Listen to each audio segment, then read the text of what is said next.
Assalamualaikum warahmatullahi wabarakatuh. Saya Akila Syawalia Putriatna dari kelas A1 dengan NIM 2190302113. Mahasiswa STEN angkatan 2019 jurusan Manajemen Perhotelan.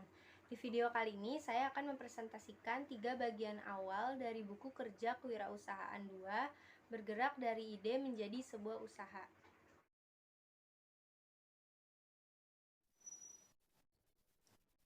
Yang pertama, persiapan fondasi etik dan hukum berbisnis. Produk atau jasanya yaitu Ratu Nyemil, unit usaha makanan ringan. Langkah-langkah yang pertama yaitu identifikasi isu-isu etik dan legal yang dihadapi perusahaan baru. Kriteria kinerja 1.1, budaya etik yang kuat dibangun pada perusahaan.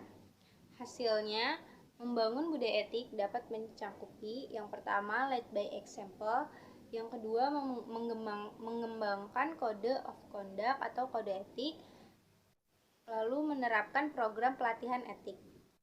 Budaya etik yang kuat dapat mencakupi yang pertama, akses modal yang lebih baik, yang kedua, reputasi merek yang lebih baik, yang ketiga, meningkatkan komitmen karyawan, dan kemudian meningkatkan loyalitas pelanggan. Kriteria kinerja 1.2 yaitu notaris untuk perusahaan dipilih sesuai bidang bisnis. Hasilnya, notaris untuk perusahaan mengetahui masalah permulaan dan bahwa dia telah berhasil mendampingi pengusaha melalui proses awal sebelumnya. 1.3 Perjanjian para founders disiapkan sebagai kesepakatan pendiri. Perjanjian para founders dapat mencakupi yang pertama, sifat bisnis prospektif, kemudian bentuk hukum kepemilikan bisnis, kemudian pertimbangan pembayar saham atau kepemilikan saham masing-masing pendiri, lalu identifikasi setiap kekayaan intelektual yang masuk ke bisnis. 1.4 Perselisihan hukum dihindari. Perselisihan hukum dapat dihindari dengan yang pertama, memenuhi semua kewajiban kontrak, kemudian hindari undercapitalization, kemudian kesepakatan hukum. Langkah-langkah yang kedua, memilih bentuk organisasi. Kriteria kinerjanya 2.1 yaitu bentuk organisasi bisnis diidentifikasi. Bentuk organisasi dapat mencakupi yang pertama, sole proprietorship atau kepemilikan tunggal, yang kedua partnership, yang ketiga corporation. 2.2 Isu-isu dipertimbangkan dalam memilih bentuk hukum kepemilikan bisnis. Isu-isu memilih bentuk organisasi dapat mencakup yaitu biaya pendirian dan pemeliharaan formulir hukum, dan jumlah dan jenis investor yang terlibat. Langkah-langkah yang ketiga, mendapatkan lisensi dan izin usaha. Kriterianya 3.1 Persyaratan izin usaha dipenuhi. Kemudian hasilnya, persyaratan izin usaha dapat mencakup syarat mengajukan SIUP online untuk perusahaan perseorangan, yaitu fotokopi KTP pemegang saham perusahaan, fotokopi NPWP, fotokopi SITU, neraca perusahaan, materai 6000, foto direktur utama atau penanggung jawab atau pemilik perusahaan dengan ukuran 4x6 2 lembar, dan surat izin lain terkait usaha yang dijalankan. Kemudian 3.2 Izin pajak penjualan diajukan. Izin pajak penjualan adalah yang pertama, pajak sebelum pajak tambahan nilai atau PPN yang dipungut atas transaksi penjualan. 3.3 Izin dan izin kerja profesional dan pekerjaan didapatkan. Izin dan izin kerja profesional dan pekerjaan dapat mencakupi Undang-Undang Nomor 11 Tahun 2020 tentang Cipta Kerja dan berdasarkan pasal 7 Undang-Undang Nomor 24 Tahun 2019 tentang Ekonomi Kreatif. Yang kedua, menilai kekuatan dan kewajiban keuangan perusahaan baru. Unit usaha Ratu Nyemil, produk atau jasa makanan ringan. Elemen yang pertama yaitu identifikasi pengelolaan keuangan. Kriteria unjuk kerja 1.1 Tujuan keuangan perusahaan diidentifikasi. Profitabilitasnya statusnya baik, likuiditas status sedang, efisiensi dan stabilitas statusnya baik. Kriteria unjuk kerja 1.2 yaitu proses pengelolaan keuangan diidentifikasi. Preparasi laporan statusnya baik, yaitu terdiri dari laporan pendapatan, neraca, dan laporan cash flow. Kemudian preparasi perakiraan keuangan yang terdiri dari pendapatan, pengeluaran, dan belanja modal statusnya baik. Kemudian preparasi performa laporan keuangan yang terdiri dari laporan praforma pendapatan, laporan praforma neraca, laporan praforma cash flow statusnya baik. Dan analisa berjalan dari hasil-hasil keuangan yang terdiri dari rasio analisis, mengukur hasil dibanding rencana, mengukur hasil-hasil dengan norma industri, yaitu statusnya sedang.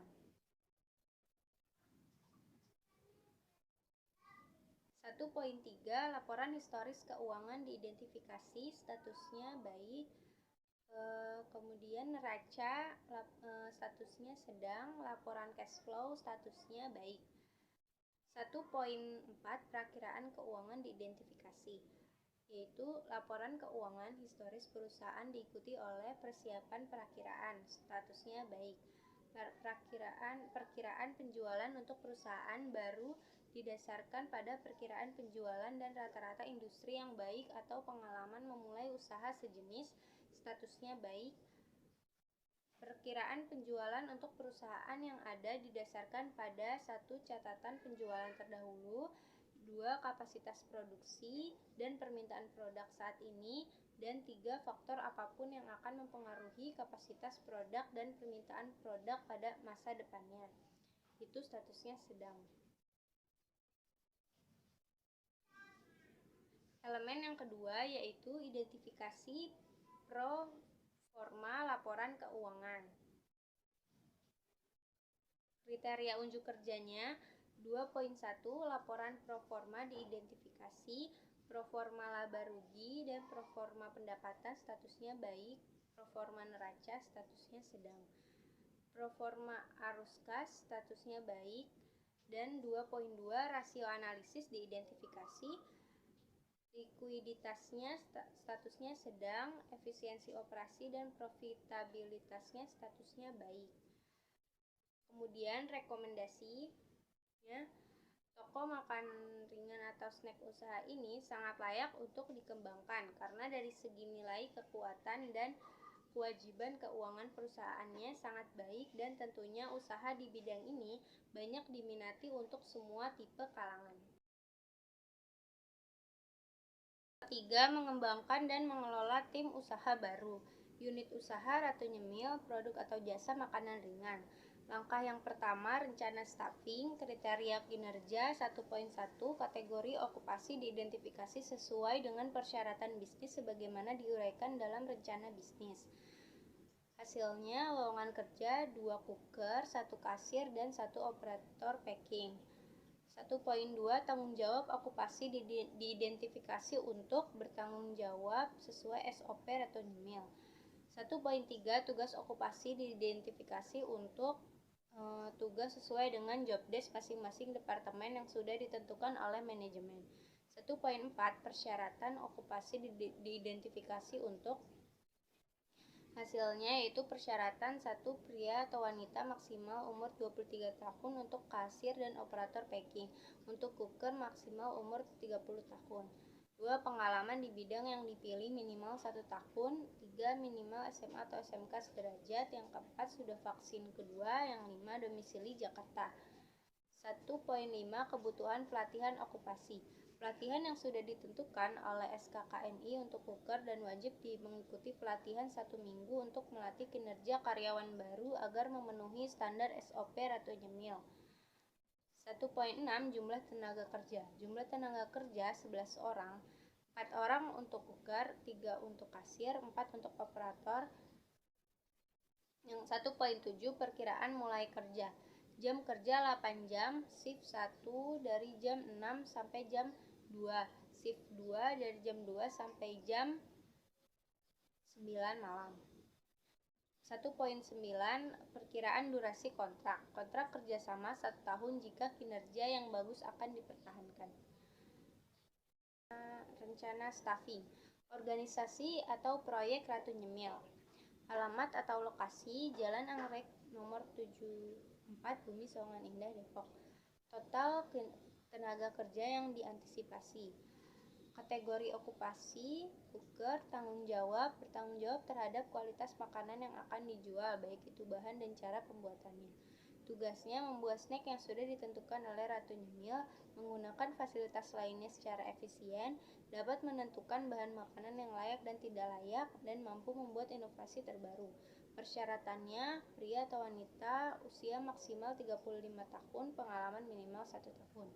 Kebutuhan pelatihannya, sertifikat yang dikeluarkan berasal dari Badan Nasional atau sertifikasi profesi nomor 381. Jumlah tenaga kerja 4. Perkiraan mulai bekerja 31 Januari. Full time equivalent 9 jam dan perkiraan durasi kontrak 3 tahun. Kategori okupasi kasir, yaitu tanggung jawabnya untuk melayani pembayaran yang dilakukan pelanggan dan merekap hasil penjualan. Tugasnya melayani proses pembayaran dan merekap hasil penjualan harian. Persyaratannya, wanita maksimal 25 tahun, pendidikan minimal SMA atau SMK, jurusan akuntansi. Kebutuhan pelatihannya yaitu pelatihan dan uji kompetensi kasir. Jumlah tenaga kerja yaitu 4 dan perkiraan mulai bekerja 31 Januari 2020. Full time equivalent 8 jam dan perkiraan durasi kontrak 2 tahun. Kategori okupasi operator packing, tanggung jawabnya bertanggung jawab atas packing snack. Tugasnya membuat inovasi akan packing snack, mempacking snack yang siap diedarkan. Persyaratannya minimal SMA atau SMK, berpenampilan menarik. Kebutuhan pelatihannya yaitu orientasi di perusahaan Ratu Nyemil. Jumlah tenaga kerjanya 4 dan perkiraan mulai bekerjanya 31 Januari. Full time equivalent 9 jam dan perkiraan durasi kontrak 2 tahun. Langkah yang kedua, rekrutmen, pelantikan, pelatihan, dan mempertahankan tim. Kriteria kinerja 2.1 adalah rencana seleksi, dibuat berdasarkan kriteria seleksi, kebutuhan bisnis, dan persyaratan hukum. Hasil yaitu rencana seleksi mengiklankan lowongan untuk kebutuhan staf. 2.2 Proses seleksi dilakukan sesuai dengan kebijakan dan prosedur bisnis. Proses seleksi mencakup proses wawancara dan menilai kandidat, menyiapkan laporan seleksi dan membuat rekomendasi kepada personel senior untuk penunjukan, mengamankan persetujuan kandidat pilihan, melengkapi dokumentasi yang diperlukan. 2.3 Internalisasi atau induksi anggota tim dilakukan untuk menyadari tanggung jawab dan persyaratan kinerja mereka sesegera mungkin dan mengambil kesempatan untuk melatih anggota tim yang tidak terbiasa dengan prosedur bisnis. Yang mencakupi yang pertama, menyediakan kandidat yang berhasil dengan kontrak kerja dan dokumen lainnya, memberitahu manajer dan staf tentang tanggal mulai kandidat dan membuat pengaturan administratif yang diperlukan untuk pembayaran dan pencatatan karyawan, mengatur pelantikan kandidat yang berhasil sesuai dengan kebijakan organisasi. Langkah yang ketiga yaitu memenuhi kewajiban hubungan industrial. 3.1 Hak dan kewajiban di tempat kerja dari pemberi kerja dan karyawan. Hak yaitu mencakupi hak memperoleh upah, hak penempatan tenaga kerja, hak memiliki waktu kerja yang sesuai, hak mendapatkan kesehatan dan keselamatan kerja. Kewajibannya yaitu kewajiban ketaatan dan kewajiban loyalitas. 3.2 Prinsip hubungan industrial. Mencangkupi kepentingan bersama pengusaha, pekerja atau buruh, masyarakat, dan pemerintah. Kemitraan yang saling menguntungkan. Pekerja atau buruh yang pengusaha sebagai mitra yang saling bergantung dan membutuhkan. Kemudian peningkatan kesejahteraan bersama. Langkah yang keempat adalah mengelola staf. 4.1 Alasan pengembangan staf, yaitu efisiensi, konsistensi, mengatasi kelemahan, dan kepercayaan diri. 4.2 Strategi dan program pengembangan staf, yaitu memberikan kesempatan pada setiap karyawan untuk menyalurkan ide dan gagasan pribadi mereka, memberikan penghargaan kepada karyawan, dan mengadakan program pelatihan bagi karyawan. Program pengembangan staf yaitu IDP. 4.3 Program pelatihan, yaitu orientasi pekerjaan dan pelatihan untuk fungsi khusus. 4.4 adalah evaluasi, yaitu identifikasi dan libatkan pemangku kepentingan utama dan jelaskan kegiatan dan tujuan pengembangan staf.